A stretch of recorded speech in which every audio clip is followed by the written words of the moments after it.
Start with the name of Allah Almighty, who is the most merciful and the most beneficent.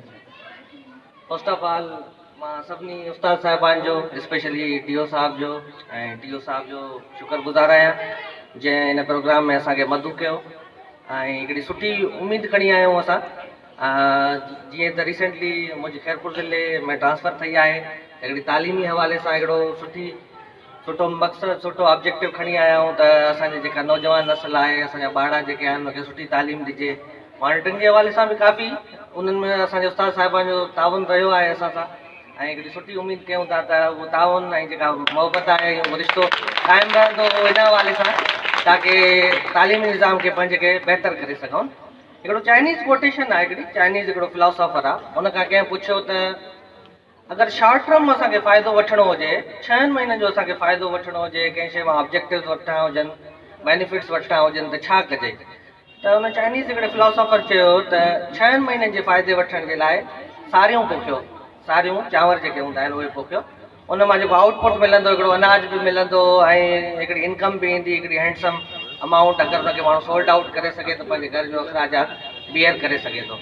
ऐं उन खां वरी philosopher खां पुछियो वियो त अगरि 5 सालनि जे लाइ असां किथां फ़ाइदो वठणु चाहियूं, बेनिफिट वठणु चाहियूं त 5 सालनि जे लाइ असां अहिड़ी छा कयूं, अहिड़ी छा काश्त हुजे जेका असां कयूं, पोखियूं ऐं 5 सालनि जो फ़ाइदो वठूं? त उन चाइनीज़ फिलोसोफर चयो त 5 सालनि जो अगरि असांखे फ़ाइदो वठिणो आहे त असां वणकारी कयूं, वण पोखियूं।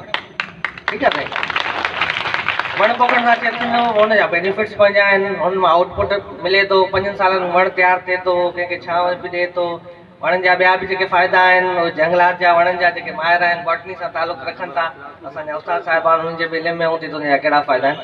वरी हुनखे चाइनीज़ फिलोसोफर खां वरी हिकिड़ो सुवालु कयो त सर अगरि जेको लॉन्ग टर्म असांखे फ़ाइदो वठिणो आहे, लाइफ टाइम असांखे फ़ाइदो वठिणो आहे त पोइ छा कजे?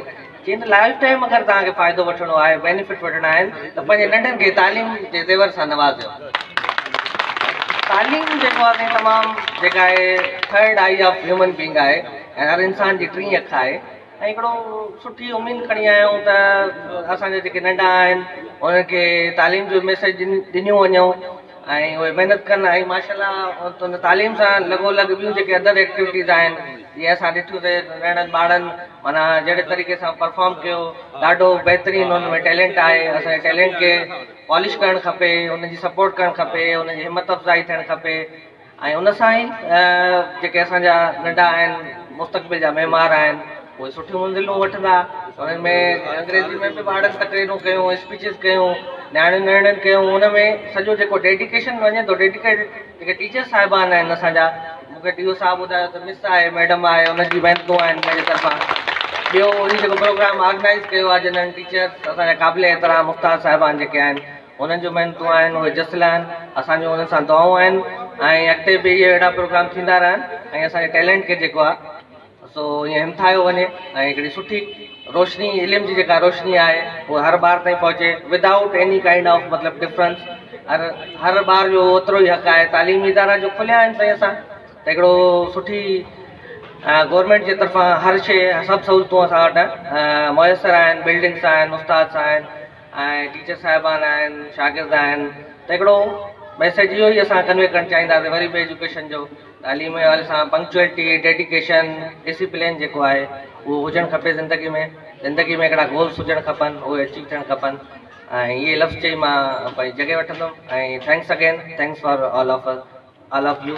ऐं मां तमामु घणो थैंकफुल आहियां तव्हांजो। Thank U.